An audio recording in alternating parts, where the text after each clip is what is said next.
Hello viewers, after watching CSV files, अब हम देखेंगे जेसन फाइल्स हमारे पास किस तरह से वर्क करती हैं। जेसन फाइल हमारे पास होती क्या हैं और इसमें अगर डेटा हमें डालना हो तो हम किस तरह से डालते हैं, अगर इससे रीड कराना हो तो किस तरह से होता है, राइट किस तरह से होता है और अपेंड किस तरह होता है जेसन फाइल के अंदर। मैं एक पाइथन की फाइल बना लेता हूँ, न्यू फाइल क्रिएट कर लेता हूँ जिसको मैं नाम दे देता हूँ जेसन फाइल्स।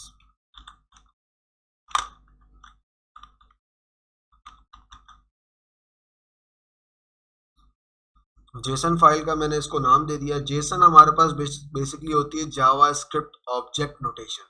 इसमें ज़्यादातर वैल्यूज़ हमारे पास डिक्शनरी में स्टोर्स होती हैं, यानी की और वैल्यूज़ की फॉर्म में हमारी जेसन फाइल्स होती हैं। बेसिकली एपीआईज वगैरह जो हमारी होती हैं वो जेसन की फॉर्म में हमें अवेलेबल होती हैं और उसके अंदर से जब डेटा हम निकालते हैं, यानी कि डेटा को अपनी प्रोग्रामिंग लैंग्वेज के अंदर इंपोर्ट करते हैं, तो वो उसके अंदर से हम किस तरह से इंपोर्ट करेंगे। बेसिकली हम एक डमी डेटा बनाएंगे, उसके अंदर डेटा को डाल कर देखेंगे जेसन फाइल के अंदर, उसमें से निकाल कर देखेंगे, उसमें अपेंड करके देखेंगे। हम सबसे पहले मैं देखूंगा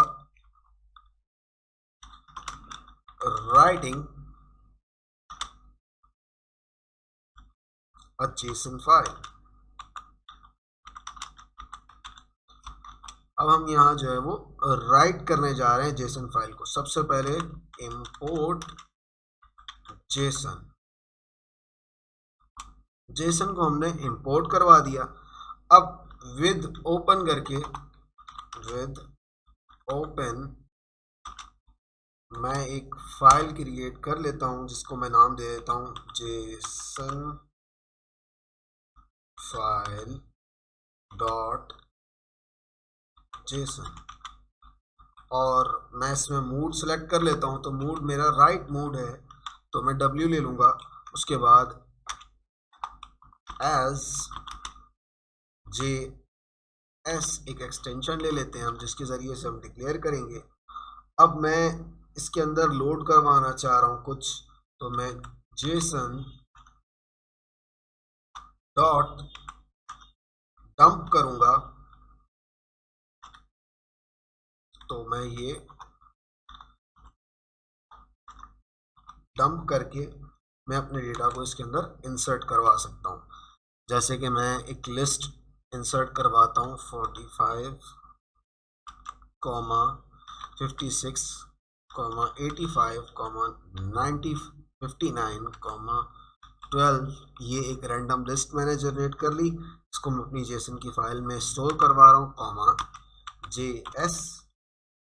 अब मैं जो है वो इसको रन करूँगा तो ये मेरी एक फाइल क्रिएट हो जाएगी जेसन फाइल के नाम से। अब हम जब यहाँ देखेंगे तो हमारे पास जेसन फाइल के नाम से एक फाइल क्रिएट हो जाएगी, उसमें हमारा ये लिस्ट पड़ी हुई है, लिस्ट का डेटा पड़ा हुआ है। अब अगर हमें यहाँ पर शो करवाना हो तो किस तरह से शो करवाएंगे। मैं यहाँ लिखूंगा reading a JSON file with open, यानी कि फाइल का जो नाम जो हमारे पास है जेसन फाइल डॉट जेसन। अब मैं यहाँ पर मूड सेलेक्ट कर लूँगा। मेरे पास मूड क्या है, R यानी कि रीड मूड है। एज करूँगा JS।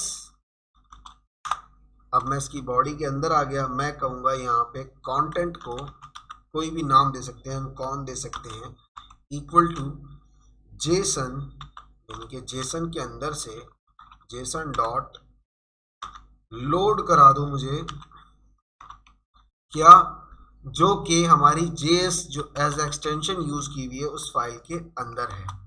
अब मैं जब करूँगा कौन तो मेरे पास इसका डेटा शो हो जाएगा, यानी कि इस फाइल के अंदर जो डेटा पड़ा होगा वो मुझे यहाँ शो करवा देगा, यानी कि इस वेरिएबल के थ्रू हमें दिख सकता है।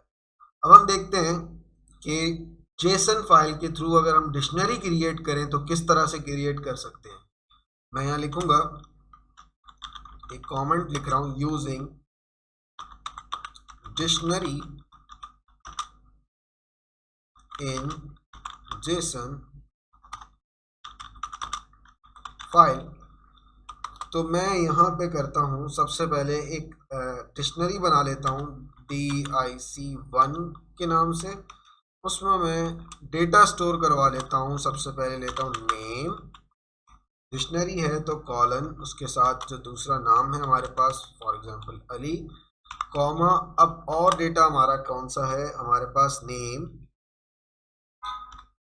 लास्ट नेम हमारे पास कॉलन, और लास्ट नेम है उसका फॉर एग्जांपल राजपूत। अब कॉमा लगा के अब हमारे पास क्या है, एज। मैं कहता हूँ एज भी रख लो।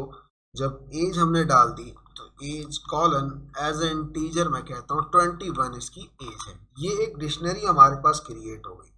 अब मैं विद ओपन करके एक जेसन की नई फाइल बनवाने लगा हूँ, जिसको मैं नाम दे देता हूँ पिक डॉट जेसन। अब इसको हमने कौन सा ऑपरेशन परफॉर्म करना है, इस पे हमने राइट करवाना है, तो मैं W कह दूंगा इसको और एज कर दूंगा JS, या मैं कह सकता हूँ कि या JS ही कह देते हैं इसके एक्सटेंशन, JS एक्सटेंशन कुछ भी रख सकते हैं हम, फाइल लिखें कुछ भी लिखें हमारी मर्जी होती है। अब मैं इसके अंदर आ चुका हूँ, मैं कहूँगा जेसन डॉट डंप। डंप कर दो, क्या डंप कर दो, हमारा डिक्शनरी 1 को डंप कर दो, किसके अंदर, कॉमा, जो कि हमारी JS है उसके अंदर।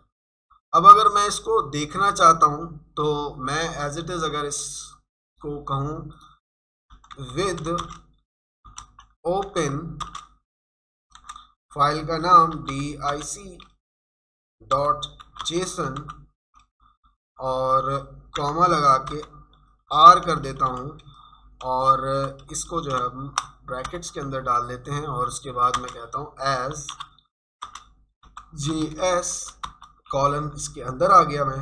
अब मैं क्या कराता हूँ, कंटेंट के नाम से एक वेरिएबल बना देता हूँ जिसके अंदर मैं अपना डेटा लोड कराऊंगा, जेसन डॉट लोड मैं करूँगा। अगर मैं चाह रहा हूँ तो मैं करूँगा JS, तो मेरे पास मेरा डेटा लोड होके आ जाएगा कंटेंट के अंदर। इसी तरह से हम इसके अंदर अपेंड भी करवा सकते हैं, सारे फंक्शंस को परफॉर्म करा सकते हैं थ्रू दिस।